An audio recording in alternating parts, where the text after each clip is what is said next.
Buenas a todos, mi nombre es Jesús Gerardo Duarte Pereira y les voy a hablar sobre los modos de fallo.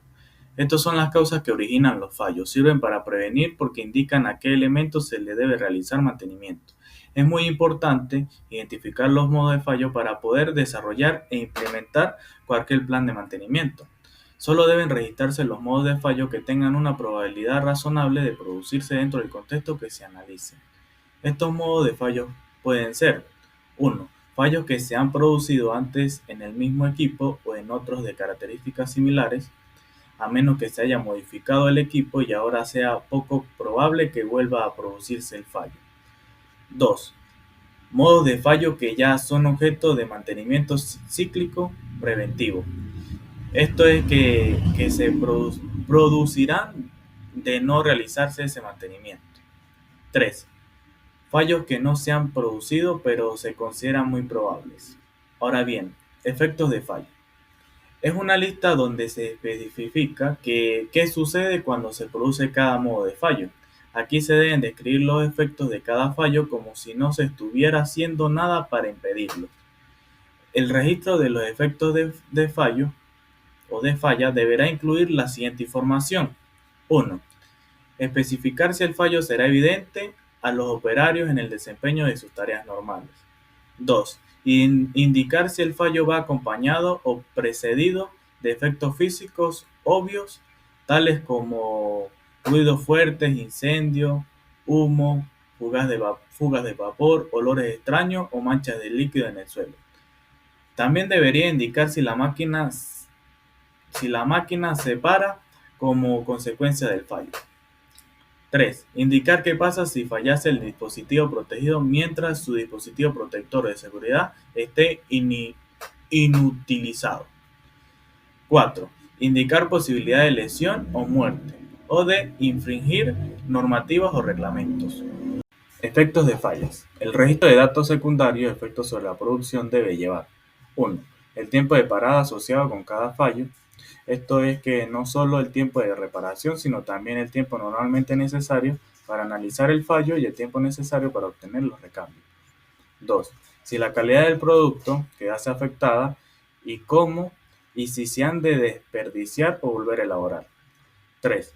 Si el servicio al cliente estuviese afectado y si incurriesen en penalidades económicas directas, que se relaciona con el tiempo de parada. 4. Si el fallo conduciera a un incremento de los gastos totales de la operación y además del costo directo de la reparación, por ejemplo, un mayor consumo de energía. 5. Si algún otro equipo o actividad también tuviese que detenerse o reducirse, como consecuencia del modo de fallo. Ahora bien, análisis de modos y efectos de fallo. Es esta la tabla que se puede ver el análisis de los modos y efectos de falla para la urbanizadora OSAPI Compañía Anónima. Se especifica el elemento de análisis, cuál es su función, cuál es su falla funcional y cuáles son las posibles causas o modos de falla que originan esa falla funcional. Además, registra en detalle los efectos en cada uno de esos modos de fallo, en este caso especificando el tiempo de parada y costo total de reparación. Recordar que los datos registrados van en función de las necesidades de cada empresa, pero por lo general se debe registrar lo mencionado en las dos diapositivas anteriores. Consecuencias de los fallos. Una consecuencia de los fallos es específicamente el impacto que tiene un modo de falla. Existen varias técnicas para determinar las consecuencias de un modo de falla. En esta oportunidad se hablará de la técnica del árbol de decisión. En esta técnica se comienza por determinar si se trata de un fallo oculto para continuar estableciendo consecuencias sobre la seguridad y el medio ambiente.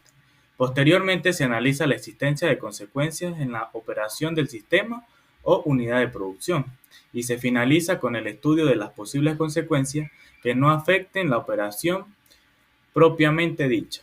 Consecuencias de los fallos ocultos. Una función oculta es aquella cuyo fallo no es detectable por los operarios bajo circunstancias normales. Se dan por sí solas o por algún otro fallo o si alguien se ocupa de comprobar que el equipo aún se encuentra en funcionamiento. La mejor manera de identificar los fallos ocultos de los fallos evidentes es haciéndonos la pregunta: Será evidente a los operarios bajo circunstancias normales la pérdida de función producida por este modo de fallo por sí solo. Si la respuesta es sí, el modo de fallo es evidente, y si la respuesta es no, entonces es oculto. Los fallos ocultos no tienen ningún efecto directo, pero sí expone a la unidad a otros fallos cuyas consecuencias sean más graves porque están relacionados con dispositivos de seguridad. Estos dispositivos de seguridad aseguran que las consecuencias del fallo de la función sean mucho menos perjudiciales que si no existiesen, porque su finalidad es prevenir o minimizar las consecuencias, protegen a las personas contra los fallos y protegen las máquinas. Consecuencias de los fallos para la seguridad y el medio ambiente. La seguridad se refiere a la integridad o bienestar de la sociedad en general. Si un fallo afecta a la sociedad, se califica como de problemas del entorno. El deber ser es que las compañías se ajusten a las normativas del entorno o se les prohíbe desarrollar sus actividades. Un fallo tiene como consecuencias para la seguridad si al hacer la pregunta produce este modo de fallo una pérdida de la función u otro daño que pudieran lesionar o quitar la vida a alguien. La respuesta sea afirmativa. Si la respuesta es negativa, no la afecta. Un fallo tiene consecuencias para el medio ambiente si al hacer la pregunta produce este modo un fallo o una pérdida de la función u otro daño que pudieran infringir cualquier normativa o reglamento del medio ambiente. La respuesta es positiva. En caso de lo contrario, si es negativa, no lo afecta. Bien, consecuencias operacionales de los fallos. Un fallo afecta a las operaciones cuando, al formularse la pregunta, ejerce el modo de fallo un efecto adverso directo sobre la capacidad operacional, bien sea en la producción, la calidad, la continuidad del servicio o costes operativos, además de la reparación. Si esto se responde con un sí, entonces sí se afecta la producción. Si se responde con un no, no habrá consecuencias operacionales. Es de recalcar que en todos los casos estas consecuencias son económicas, es decir, cuestan dinero. ¿Por qué? Afectan el rendimiento total cuando se produce la parada total de un equipo o se hace demasiado lento su funcionamiento. Costos incrementados de producción por trabajar horas extras para compensar o pérdida de ventas si la unidad ya se encuentra trabajando a plena capacidad. Eso es como parte del ejemplo. Afectan la calidad del producto por incapacidad de mantener tolerancia de fabricación o por deterioro de material. Volver a hacer las piezas a un costo más elevado. Afectan el servicio al cliente. Las demoras frecuentes o importantes a veces se ven castigadas con fuertes penalidades. No obstante, los problemas crónicos de servicio hacen a la larga que los clientes pierdan confianza y que lleven sus negocios a otra parte. Consecuencias no operacionales de los fallos. Los fallos evidentes que caen dentro de esta categoría no afectan ni a la seguridad ni a la producción, de modo que solo generan el costo directo de la reparación. Ahora bien, este es el árbol de decisión mostrado de manera general, tomado de la Sociedad de Ingenieros Automotrices, donde se aprecia que igual sigue el mismo procedimiento de ir realizando preguntas, donde se va descartando opciones según se va avanzando en el análisis. Comienza por el descarte de fallo oculto, luego con consecuencias de seguridad, luego consecuencias de medio ambiente, seguido de consecuencias operacionales y finalizando con consecuencias no operacionales. Ahora bien, si por ejemplo un modo de fallo tuviese consecuencias operacionales, al llegar a esa pregunta identificadora, la respuesta sería sí, y se continuarían realizando las preguntas correspondientes a esos modos de falla y las posibles actuaciones para solucionar en diferentes etapas. Es decir, si es técnicamente factible y merece la pena analizar una tarea a condición o no. Luego, si es técnicamente factible y merece la pena analizar una tarea de reacondicionamiento cíclico o no. Luego, si es técnicamente factible y merece la pena analizar una tarea de sustitución cíclica o no. Si se llega a esta última pregunta y la respuesta es no, entonces no se realiza mantenimiento proactivo y un posible rediseño debe justificarse. Parámetros de mantenimiento. Los parámetros de mantenimiento son definidos en función a los tiempos para reparar y entre fallas de los sistemas. El primer parámetro es la confiabilidad, que es la probabilidad de que un objeto o sistema opere bajo condiciones normales durante un periodo de tiempo establecido. Se identifica con el tiempo medio entre fallas, es decir, son lapsos de tiempo entre una falla y otra. El segundo parámetro es la mantenibilidad, que es la probabilidad de que un objeto o sistema sea reparado durante un periodo de tiempo establecido bajo condiciones procedimentales establecidas para ello, siendo su parámetro básico el tiempo promedio fuera de servicio. El tercer parámetro es la disponibilidad, que es el tiempo que un objeto o sistema permanece funcionando dentro del sistema productivo, bajo ciertas condiciones determinadas. Este parámetro es importante dentro de un sistema productivo porque de él depende la planificación del resto de las actividades de la organización. Confiabilidad operacional. Díaz nos dice que la palabra confiabilidad es usualmente empleada para referirse al conjunto de disciplinas de la mantenibilidad, la disponibilidad, la seguridad y la confiabilidad propiamente dicha.